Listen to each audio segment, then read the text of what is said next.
We were watching Cornel West give a talk at the Poets and Busboys restaurant bookstore in D.C. via YouTube, a live stream right on the same day as the 50th memorial demonstration in March, Martin Luther King's effort in '63 and so on. And one of the people he brought up was Stokely Carmichael.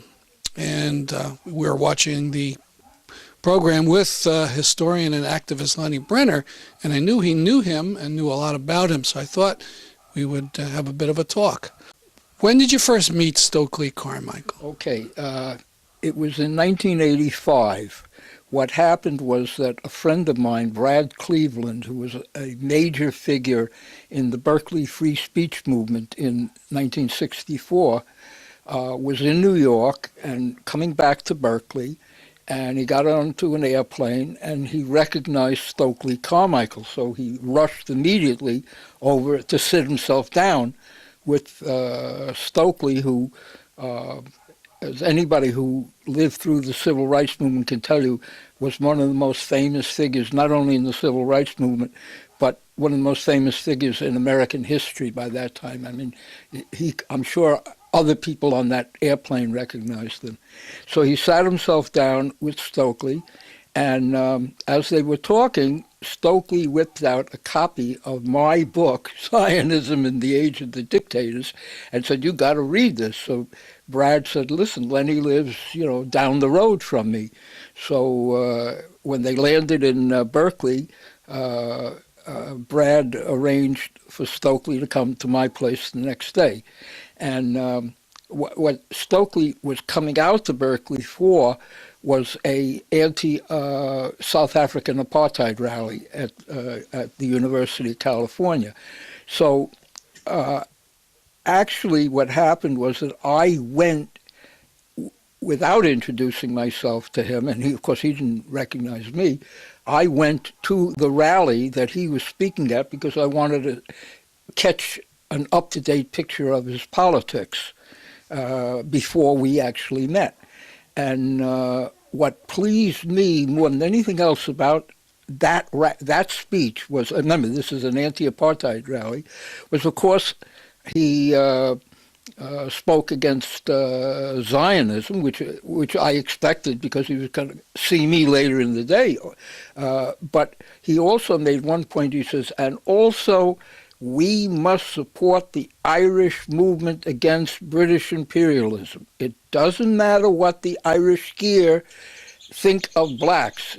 In Ireland, they are fighting British imperialism. And that made a very big impression on me because up until that time, my image of Stokely was based on both the civil rights movement and the fact that he was the one that made whites leave SNCC, so that it became an all-black organization. I mean, did he come up with the phrase Black Power, or was he the one that most popularized? Well, he didn't come up with it, but he was the one who definitely popularized it. I mean, let me put it this way. I know he wasn't the one because I read that, somebody else did it, but it was totally identified with him.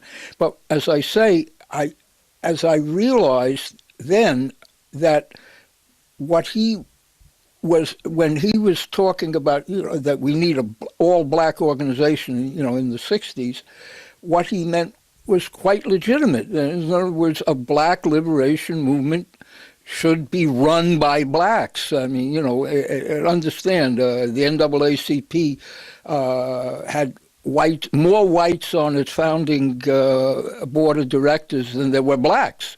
Okay, that kind of thing. So then I went back. But he wasn't anti-white. No, I'm saying, in other words, that he was very clear that it didn't even matter that the Irish in America were anti-black. He was an opponent of imperialism, and therefore, at a rally against apartheid, he actually brought up the whole issue of Ireland. All right, so that made a very big impression on me. And then later in that day, he came to my house. Now, the only way I I mean, it was one of the big events in my life, to be quite frank. I mean, it would be as if in 1790 Thomas Jefferson came to my house or something like that. You know, I mean, he was that identified with the civil rights movement. And what we did was, we had a very good chat, and we set up a committee against Zionism and racism. Now, this is in California. Yes, but I mean, in other words, it would theoretically be nationwide. But I mean, we did this in Berkeley, California, and we continued to work together until he died in 1998. Now, when I mean by work together, Stokely. Now, by the way, I should mention something right off. When he came to my house, he was calling himself Kwame Ture. Okay, he had changed his name. But, it would be as if Babe Ruth changed his name. No one would ever think of calling him anything other than Babe Ruth, And Stokely was simply a household name, Now, and let me build up on Stokely for a minute. Stokely was born in Trinidad, okay, a British colony, but his mother was born, she was a Trinidadian, but his mother was actually born in the Panama Canal Zone when it was run by the United States, and therefore she was an American citizen, and it took her years to prove that she was born there and all that kind of stuff, But when he was 11 years old, they came to the United States. And not only to the United States, they came to the Bronx, which is one of the boroughs in New York. Now, I have to tell you a couple of things more about Stokely, because, I mean, it's hard to believe.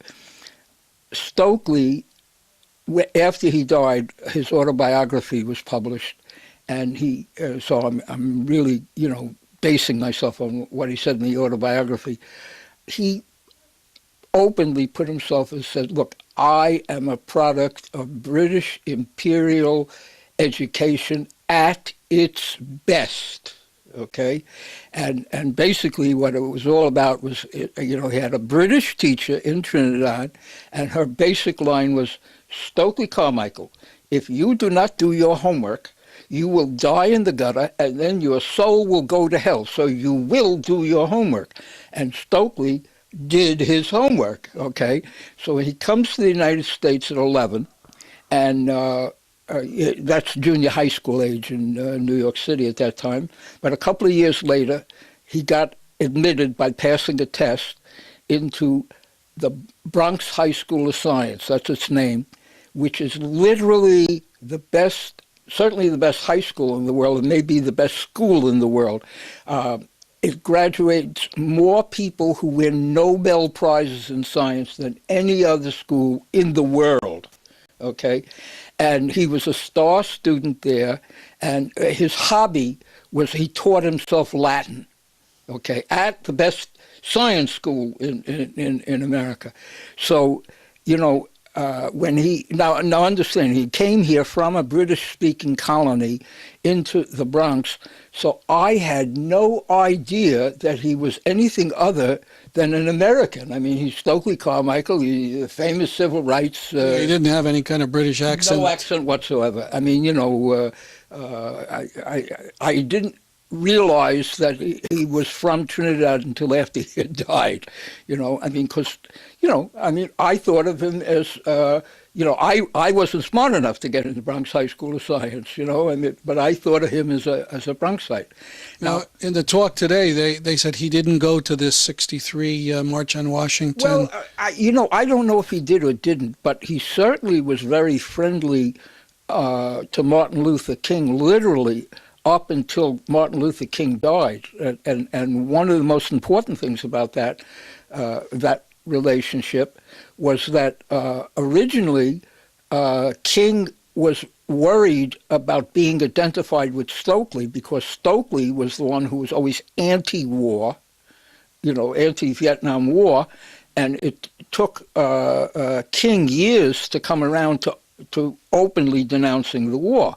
And then Stokely was the first figure major figure in the Black Civil Rights Movement to come out against Zionism. And King was very hesitant on that, although from now that, as I say, we've been able to read Stokely's autobiography, where he discusses his last discussion with King, King was beginning to question, wait a minute, all the African nationalists are pro-Palestinian. What am I doing, backing Zionism? And his main concern was that if he denounced Zionism, which he wasn't sure, I don't want to make him more of an anti-Zionist than he was, King. He wasn't sure whether he was or wasn't, but he was very concerned that he would lose the support of the Jewish establishment if he did it. So, Stokely made it very clear that King was beginning to listen to him, and I think King put it that look, I'm used to you getting ahead of me and me following you. I'm paraphrasing him, but that was his last parting words with Stokely. And understand, Stokely, whatever his attitude towards the 63 thing, bear in mind that John Lewis, I believe in 63, was the head of SNCC at that time. So he couldn't, maybe Stokely didn't come to it or something like that, but he certainly wasn't an opponent of it. Now, Malcolm X denounced it. This is, farce on Washington, that was his phrase. But as I say, as King developed, he and Stokely got closer and closer. But at any rate, let me put it this way. As I say, I really had no idea that he was a foreigner. Technically he was, of course, an American citizen, but that he was born in another country because he was so identified with the civil rights movement. But that was a major consideration in the one problem that I had with him. He lived in Africa and did his political work in Africa. Wait a second. He was in the U.S. in the 60s. When does he go to Africa? He marries Miriam Makeba about 1969, 70. I'm not exactly sure of the year. He had gotten very friendly with the Black Panther Party, and in fact, they appointed him the prime minister. It's an absurd term, but the prime minister of the Black Panther Party. But he left them behind because he felt that they were too violent. Stokely certainly, believed that people have a right to use violence in a revolution, but as far as he was concerned, his experience in the South was, if you keep talking violence, violence, violence, you're not going to get the grandmothers to come to your demonstrations, and we will win by mobilizing the entire community. So he was very critical of the Panthers. And he would spend 10 months of the year in Africa and then come 2 months of the year back to the United States to raise funds for the next 10 months in Africa. So when he would come here, I would organize speeches for him. And the biggest problem that I had with him was I kept trying to tell him, Stokely, spend more time here. Because the reason I said that is that I could tell if we had a meeting a month before on Palestine, we would get a nice crowd, but that was it. But when Stokely came, all the black students college students all around came because he was so well known that, this was their chance to actually hear a leading figure in the black civil rights movement. Are you talking about the late 70s and 80s now? This is from 1985 until 1998. And, so I kept trying to spend more time here, I mean, you'll help Africa more by spending more time here and building a movement here. So that was my one criticism of him. But the important thing about him in terms of the Palestinian movement was that he was so well known as a civil rights figure that the fact that he was an opponent of Zionism added credibility to the anti-Zionist movement. I mean, and in fact, at one point, Abe Foxman from the Anti-Defamation League sent in a letter. Stokely was so well known that in 1996, he had gotten cancer, it was 1996. He had gotten cancer, and the fact that Stokely Carmichael had cancer was an article in the New York Times. I mean, that's how well known he was. And Foxman wrote an article, sent in a letter saying, hey, all right, he was a civil rights leader, but, he's an anti-Semite, et cetera, et cetera. So I sent in a letter to the New York Times explaining that Stokely was very clear on, his attitude was you must always distinguish between Judaism and Zionism, et cetera, et cetera. And the Times what happened was the Times called me up to confirm that I had written the letter. That's their standard procedure. And when I said, yes, it's me, I wrote the letter, they said, the guy who called me said, I want to thank you for sending in the letter. Boy, that's unusual. Well, it was because here was Foxman saying that one of the leading figures in the civil rights movement had become an anti-Semite. And when I showed that he wasn't an anti-Semite, they were so pleased. I mean, they felt relieved at this. And then, to top it off, about a week later, they actually interviewed him, in the Times. And what Foxman had brought up was Stokely would always say, the only good Zionist is a dead Zionist. So the Times asked him about that, and he says, look, if a Jew says the only good Nazi is a dead Nazi, that doesn't mean that they're anti-German. And, he went on to explain this. And, the Times ran the whole thing because, that's what he meant, Now, whether he should have used the only good Zionist as a dead Zionist is a tactical question, but he made it very clear in that interview that he was not anti-Jewish. And I could tell you, I saw him 13 times a year, 13 times, at least 13 times over the 13 years. And now let me throw in a personal note. The last time I saw him was in 1998.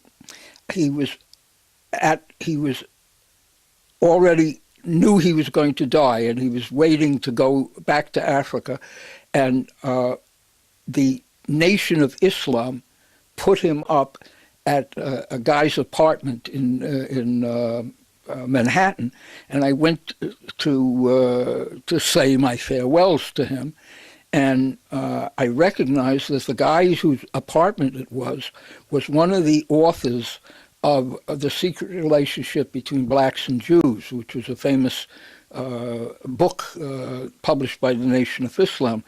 And after I talked to Stokely, we talked for about an hour and so on, and I said my farewells.